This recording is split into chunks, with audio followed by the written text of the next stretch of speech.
everyone, it's Drew Pemberthy from Paddock on here in another video in the series we're doing this virtual field day. We're in a commercial paddock here east of Bladder. It was planted about the 25th of January.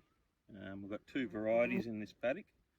Obviously, I don't know if you can see it in the video, but that's the line between two varieties. So that side we have Boundary, and on this side in the east we have Seamer Hat-Trick. Seamer, sorry.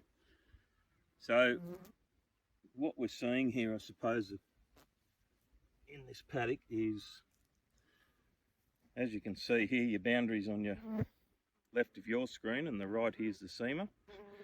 See, the Boundary haven't even started podding up really yet. There's just the initial pod starting now. Right, if you can zoom in there, you can see the pods just starting on the Boundary, where my finger is. But the Seamer are basically mid-pod, still flowering, plenty of fruiting positions left to go. But yeah, it's been podding up for a couple of weeks now. So that's one of the distinct things we're seeing commercially in the paddocks. Is there is a big difference between varieties in the field.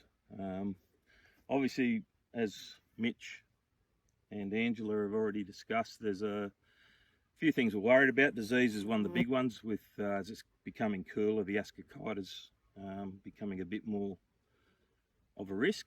And we all know Mother Nature's a bit of a bitch, so we don't know what else is coming, whether it's viruses or some sort of insect that's going to come in and give us a bit of trouble. But obviously it's just in initial stages of us trialling this sort of system to see what comes out of it. We're going to have pretty good rotations around this if we do go to summer chickpeas.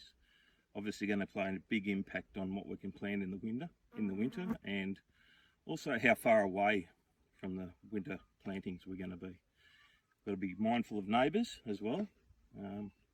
So it's going to take a bit more management than just banging in a paddock of chickpeas, and we're going to be a bit more careful, but I think the benefits look really good. We get into a wet harvest, cereal harvest, and we create a lot of wheel track issues. It's obviously we're going to have to farm that country. Well, this might be a way of farming it, but also banging a chickpea crop in there and maybe getting a commercial benefit for it as well. Get some ground cover back on the soil if we farm it as well.